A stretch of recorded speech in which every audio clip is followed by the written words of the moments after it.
Breaking news చూస్తున్నాం. భూ కబ్జా కేసులో మాజీ ఎమ్మెల్యే బొల్లా బ్రహ్మనాయుడుకి కోర్టు రిమాండ్ విధించింది. 14 రోజుల వరకు కోర్టు రిమాండ్ విధించడంతో ఆయన పోలీసులు జైలుకు తరలించారు. ఈ నెల 20 వరకు బ్రహ్మనాయుడు రిమాండ్లో ఉండనున్నారు.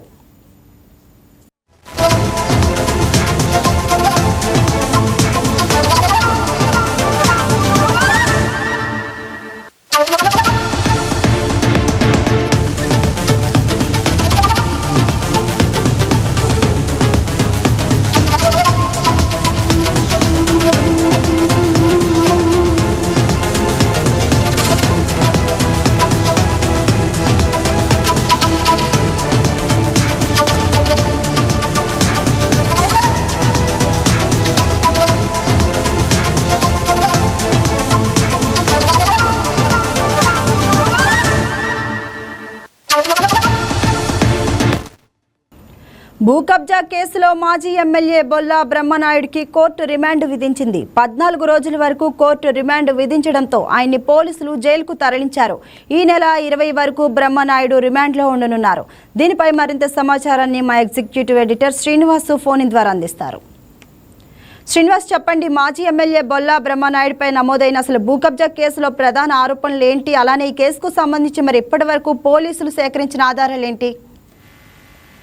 రైట్ అవని, ఏదైతే గండిపేట హైదరాబాద్ సంబంధించి గండిపేటలో 10 ఎకరాల భూమి కబ్జాకు ఫేక్ జీవోలు క్రియేట్ చేశారని చెప్పేసి బొల్ల బ్రహ్మనాయుడు అదేవిధంగా మరో 4గురిపై కేసు పెట్టడం జరిగింది హైదరాబాద్ పోలీసులు.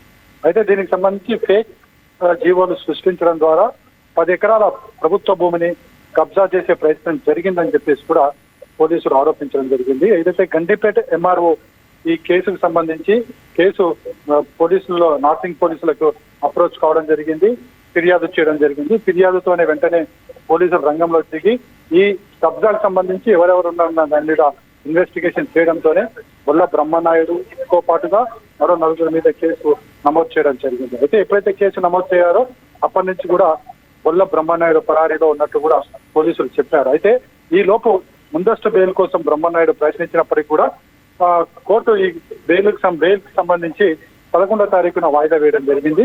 అయితే ఆ లోపు పోలీసులు అరెస్టును మేము ఆపలేమని చెప్పేసి కూడా కోర్టు స్పష్టం చేయడం జరిగింది. వెంటనే పోలీసులు రంగంలో దిగారు. బ్రహ్మనాయుడు కోసం గాలింపు చర్యలు జరిగినప్పుడు తమిళనాడు కాంచీపురంలో ఉన్నట్టు గుర్తించి అక్కడ ఆయన అరెస్ట్ చేయడం జరిగింది. అరెస్ట్ చేసిన తర్వాత ఆయన నేరుగా రోడ్డు మార్గం ద్వారా హైదరాబాద్ తరలించడం జరిగింది.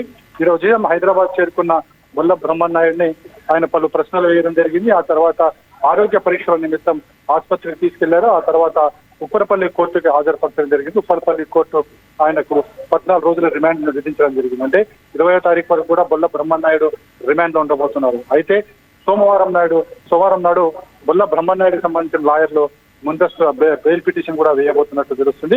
అయితే మరోవైపు పోలీసులు కస్టడీ పిటిషన్ కూడా వేస్తున్నారని చెప్పేసి తెలుస్తుంది. కేసుకు సంబంధించి మరింత విచారణ జరపాల్సి ఉంటుంది. అదేవిధంగా 10 ఎకరాలకు సంబంధించిన ఏదైతే ఫేక్ జీవోలు సృష్టించడం జరిగింది, ఈ ఫేక్ జీవోల వెనుక ఎవరున్నాడు, ఎవరి హస్తం ఉంది, అదేవిధంగా ఇందులో ఇంకెందరి పాత్ర ఉంది అనే దాని మీద కూడా సీరియస్ గా పోలీసులు విచారించబోతున్నారు. దీనికి సంబంధించి పోలీస్ కస్టడీ కూడా సోమవారం రోజు పోలీసులు కోరబోతున్నారు. అంటే దీనికి సంబంధించి కోర్టు ఏ విధంగా రియాక్ట్ అవుతుందో చూడాలి.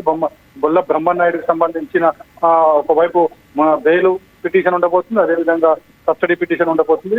పోలీసులు మరి ఏ విధంగా కస్టడీ పిటిషన్ సంబంధించి ఏ అంశాలు అందులో జోడించబోతున్నారు, అదేవిధంగా ముందు బెయిల్ కోసం బ్రహ్మనాయుడు తరపు లాయర్లు ఏ అంశాలు అక్కడ పెట్టబోతున్నారు దాని మీద డిపెండ్ అయింది. మొత్తానికైతే సోమవారం ఈ కేసుకు సంబంధించి కోర్టు ముందు వచ్చే అవకాశం ఉంది. శ్రీనివాస్ అండి, ఈ కేసులో ఇంకా కొత్త అరెస్టులు లేదా విచారణకు జరిగే అవకాశాలు ఏమన్నా ఉన్నాయా? అండ్ అలానే మరి బాధితులకు న్యాయం జరిగేలా అధికారులు ఎలాంటి చర్యలు తీసుకుంటున్నారు? ఖచ్చితంగా ఈ కేసులో మరికొన్ని అరెస్టు జరిగే ఛాన్సెస్ ఉంటాయి. ఎప్పుడంటే ఒకసారి బొల్ల బ్రహ్మనాయుడు కావచ్చు, ఎవరైతే ఫేక్ వీడియోలు సృష్టించడం జరిగిందో వారిని కావచ్చు, విచారణ చేసినప్పుడు ఇంకెవరి పేర్లైనా వస్తే గనక ఖచ్చితంగా వాళ్ళ పేర్లు కూడా FIR లో చేరితే ఆ తర్వాత ఛార్జ్ షీట్ లో చేస్తాయి. ఎప్పుడైతే కొత్త పేర్లు బయటకు వస్తే గనక వాళ్ళని కూడా విచారించే అవకాశాలు ఉన్నాయి.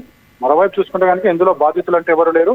ఇది ప్రభుత్వానికి సంబంధించిన భూమి కాబట్టి ప్రభుత్వం దీనికి సంబంధించి ఖచ్చితంగా దీని మీద చర్యలు తీసుకుంటుంది. ఎవరైతే ఈ కేసుల్లో ఈ ఫేక్ జీవోలకు పాల్పడ్డారో వాళ్ళ మీద ఖచ్చితంగా చర్యలు ఉంటాయని చెప్పేసి కూడా ప్రభుత్వం చెబుతుంది. పవన్, ఈ కేసులో మరి ఛార్జ్ షీట్ దాఖలు చేసే గడువు గురించి ఏమైనా స్పష్టత ఉందా? అండ్ ఇది కేవలం మరి రిమాండ్ మాత్రమేనా, లేక విచారణలో ఇది కూడా ఒక కీలక మలుపుగా చూడొచ్చా? పవన్, ఛార్జ్ షీట్ అనేది ఇప్పుడు అప్పుడే వేయడం కుదరదు. ఎందుకంటే పూర్తి విచారణ తర్వాత మొత్తం 8 మంది పేర్లు వస్తే అంతమందిని విచారించిన తర్వాత పోలీసులు ఛార్జ్ షీట్ వేయడానికి 90 రోజుల గడువు ఉంటుంది. కాబట్టి 90 రోజుల్లో ఎప్పుడైనా ఛార్జ్ షీట్ వేయొచ్చు. సో విచారణ ముందు పోలీస్ కస్టడీకి వచ్చిన తర్వాత వాళ్ళని విచారించిన తర్వాతనే ఏంటి ఇంకెంత పేర్లు వస్తాయి, ఇంకెవరి పేర్లు వస్తే వాళ్ళు కూడా విచారించాల్సి ఉంటుంది. అవును, థ్యాంక్ యూ శ్రీనివాస్.